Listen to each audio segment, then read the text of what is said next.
Sa mga hindi pa nakakaalam, I've been using yung VLF SO2R. I've been using it for more than a year.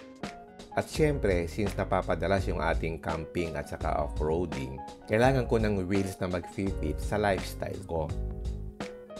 Tumingin ako ng iba't ibang model sa specific brands at ang nakita ko na babagay sa hinahanap ko is itong Method Race Wheels. So ngayon papunta tayo dito sa Steadfast Auto Works dito sa Osmeña Highway, itong ating favorite na shop para sa ating mga upgrades. Si Steadfast Auto Works ay isa sa mga nagke-carry ng Method Race Wheels. So tinanong ko si Jason, yung owner, kung meron siyang stock.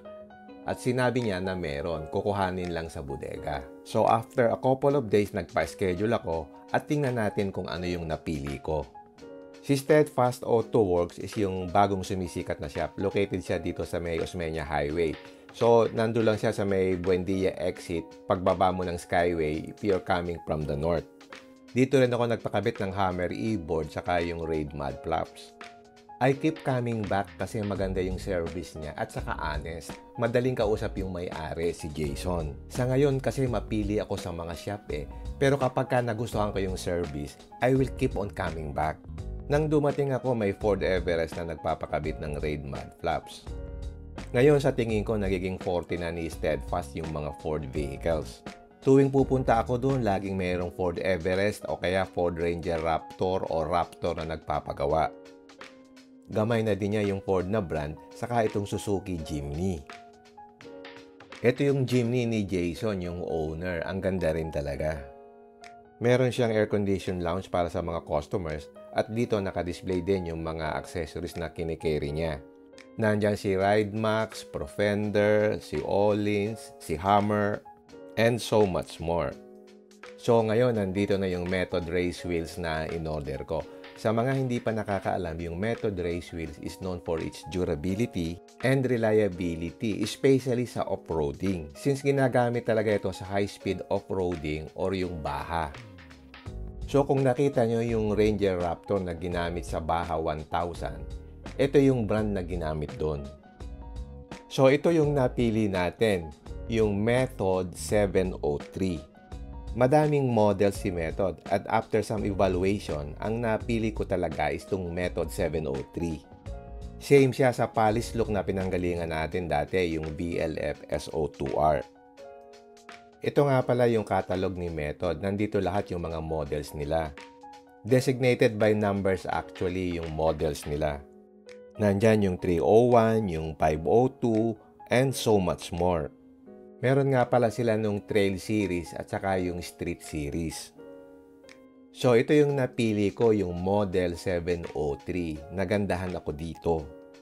Ang other choices ko is yung 315, yung 321 at saka itong 703. Medyo napunta ako dun sa 315 na tatanggalin ko yung center cap, pero finally I decided itong 703 kasi mas malinis. Ang maganda kay Method, meron kang different offsets na pwede mong pagpilian. For example, dito sa 703 meron siyang offset na 0, 20, 25 at saka 35. Kung gusto mo medyo flush sa fender, pwede yung 25 at 35 sa Raptor. Chinek natin yung weight nitong 703, mga 25 pounds siya. So compared dun sa VLF na Flowform, medyo mas maganang konti yung VLF. Yung VLF kasi nasa 23 pounds lang. So meron namang advantage at saka disadvantage yan. So bakit ko pinili nga pala itong Method na brand?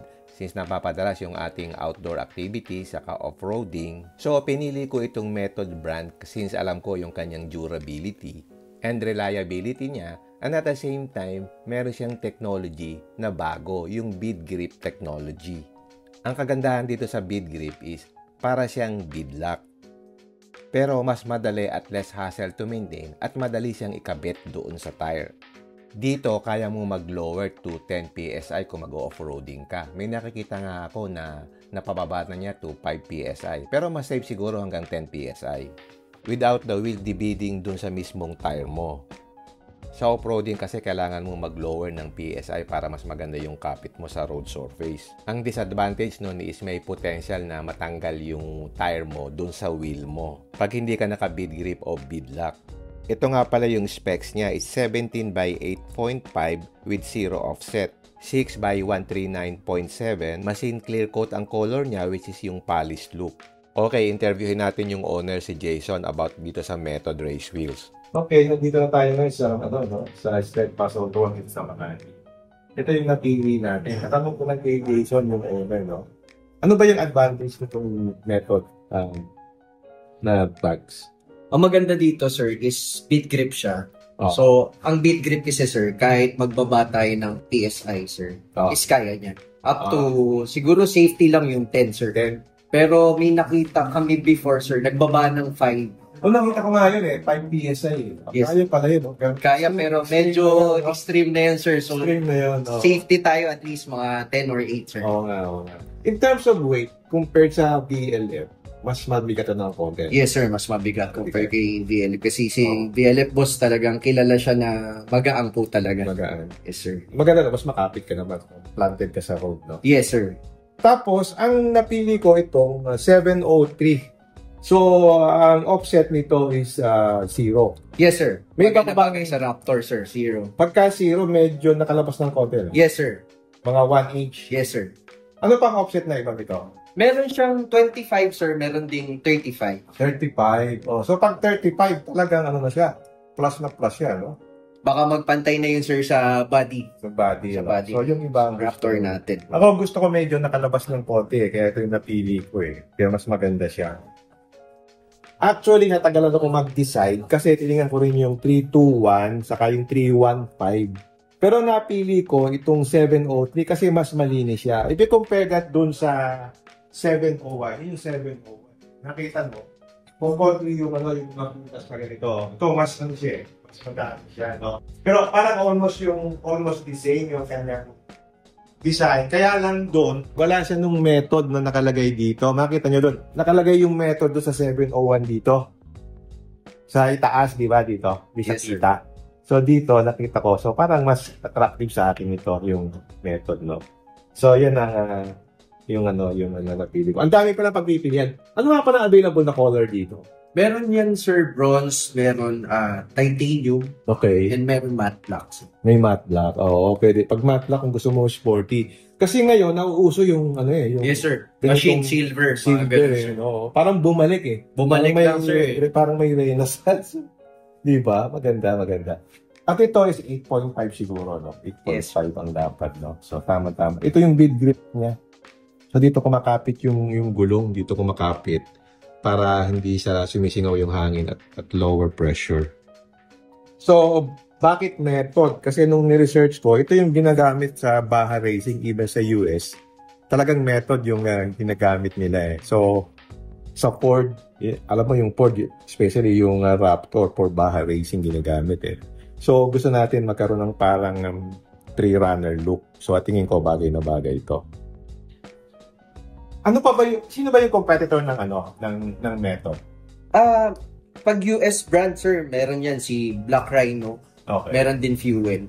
Yun din ang napansin ko, sir, nung nasa US ako. Oh. Ang dami nagkakabit ng method, Black Rhino tsaka Fuel. So, siguro yun yung mas madalas nilang piliin doon, sir. Okay. Yun nga. Oo nga, ang Black Rhino. Kasi US brand din ba ang Black Rhino? Yes, sir. Okay. So, tama pala. Anyway, both of them are good. Okay, simulan na nating tanggalin itong SO2R dito sa ating Raptor. Itong SO2R, pag tiningnan mo siya directly, masyado siyang simpleng tingnan. Compared dun sa Method 703 na mas may character siya. Ang gusto ko naman dito sa SO2R is yung lip niya, mas malalim. Mas maganda siyang tingnan from the side than looking at it directly. So, tinatanggalan ng technician yung wheels natin dito sa ating sasakyan. Ang maganda dito, maingat sila. Importante kasi yon kasi merong experience ako na nagasgas yung aking mags kasi hindi maganda yung pagtanggal at pagkabit. As additional info, meron akong kinabit na hub-centric ring. Yan yung ginagamit para hindi magkaroon ng vibration yung sasakyan. So, kailangan mo siyang ipamasin shop kasi hindi pare-pareho talaga yung sukat. Depende dun sa wheel na ikakabit mo. So, dapat specific siya. So, yung set of 4, iba-iba rin yung tolerance niya. So, kailangan talaga ng actual measurement at ipagawa mo sa machine shop. In this particular case, nung binalik ko yung 703 at isukat, medyo masikip yung hub-centric ring. So, kailangan ko siyang ipa-customize later on. But anyway, ikabit muna natin habang wala pa akong hub-centric ring. Ang tires nga pala natin is yung Nitto Trail Grappler. Meron siyang dalawang sidewall. Sa ngayon, ito nakabit sa VLF is yung mas pino or mas clean look. So, babalik na rin natin yung sa kabilang side para mas chunky. So, mamaya makikita nyo yung difference pag kinabit na natin. So, ito yung sinasabi ko na hindi fit yung hub-centric ring per wheel kasi magkakaiba talaga yung tolerance. Even yung parehong model, nakakaiba siya individually. So, kailangan mo talagang magpagawa sa machine shop uli para mas eksakto siya dun sa bore. So, ipakita natin yung difference ng VLF SO2R dito sa method 703. Makita nyo mas malalim yung lip ng SO2R kasi negative 10 yung offset niya. So, yung SO2R is negative 10 yung offset, mas lalabas siya ng konti sa fender. Itong 703 is 0 offset, so papasok siya ng konti. So, sa dalawang brands na to, merong pros and cons. Dito sa VLF SO2R, mas magaan siya kasi flow form siya. And in terms of pricing, mas affordable itong SO2R compared dito sa Method race wheel. Ang advantage naman ni Method is meron siyang history na talagang pang off-roading. Subok na yung durability at reliability niya off-road at saka meron siyang bead grip technology. Yun nga lang, mas mahal yung price niya.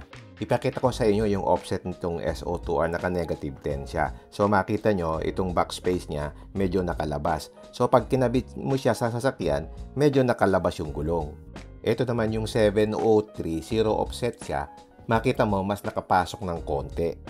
Okay, natanggalan nila yung dalawang gulong dito sa right side. Ang gagawin ko kasi pagpapalitin ko yung gulong sa harap doon sa gulong sa likod. At dito nga pala, kapag nagpalit ka ng bagong mags, magpapalit ka rin ng bagong pito. Kasi hindi mo na magagamit yun, masisira na yon. Kasi especially now, itong mga bagong mga sasakyan, meron na siyang TPMS or yung tire pressure measuring system. So, meron siyang pinaka-sensor. So, kailangang ibalik mo yung sensor dito sa bagong mags. Dito sa Raptor, napansin ko, pwede mo siyang i-interchange ang location. So, hindi nababago yung setting ng TPMS. So, ngayon, ikakabit na natin itong sensor ng TPMS. Ito yung sinasabi ko na sensor. Yan yung nakakabit dito sa pito. So, kailangan may balik mo yan. Kasi minsan nakakalimutan yan. So, pagka hindi nakakabit yan, hindi gagana yung iyong TPMS. Okay, naikabit na niya yung sensor. So, ready na tayo na mag-mount ng gulong. So, ito nga pala yung side na ilalabas natin. Dati nasa loob yan. So, binaliktad natin. So, mas chunky at mas aggressive yung look nito. So, pinapamount na natin itong ating tire dito sa ating gulong. Dapat din kasi maingat yung nagkakabit nito. Kasi, madaling magasgas itong ganitong klase ng mags. Kung kitang-kita siya. So, kailangan maingat yung nagkakabit. So, kailangan bantayan nyo rin habang kinakabit para masigurado na walang gasgas. Okay, so ganito na yung itsura kapag nakamount na yung ating tire dito sa ating bagong mags. So, okay, nakabit na. So, dito makikita mo talaga yung difference kapag nakamount na. Mapapansin mo, medyo flat face itong Method 703 compared dun sa SO2R. So, ito naman yung sinasabi ko na face na medyo chunky at mas aggressive tingnan. Mas malalaki yung parang design nitong mga sidewall niya. Okay, ang next step naman is yung wheel balancing. Importante yung wheel balancing kapag nagpakabit ka ng bagong gulong. So, magkakaroon niya ng adjustment. So, dapat mag 0-0 para wheel balance na siya. Okay, yan. Naka 0-0 na. So, balance na siya. So, ikakabit na ngayon natin dito sa ating Ranger Raptor. Again, kapag nakakabit ng mags, dapat maingat din para hindi magasgas. At dapat din gumamit ng torque wrench para mas tama yung higpit ng bolts. Okay, nakabit na niya. So, tingnan natin yung offset from the side. Ito ngayon yung difference ng offset. Ito yung original na SO2R na negative 10 offset. Pag tiningnan nyo, mas kita yung thread at mas luwa yung wheel. Ito naman yung itsura ng kabila na naka-0 offset. Nakita nyo medyo pasok ng konti yung gulong. So, tamang-tama lang yung raid mud flaps natin na kinabit dati. So, expected ko na yung ganitong look kapag ka 0 offset. So, makikita nyo hindi na masyadong nakaluwa yung ating gulong dito sa ating fender. I think mas maganda na siyang tingnan compared before kasi meron ding awkward side kapag masyadong nakaluwa yung gulong. Okay, nakakabit na. Nakita ko talaga ang difference niya sa SO2R. Pasensya na medyo madumi pero mamaya pakikita ko yung clips kapag malinis na siya. I think mas buo at mas may karakter itong 703. Simple din lang siya gaya ng SO2R. Nakuha niya yung look na hinahanap ko as of now. Hindi ako nag-black o nag-black setup since hindi naman rugged or sporty look ang hinahanap ko dito. So it's more on the cleaner side. So ganito naman yung itsura kapag malinis na siya.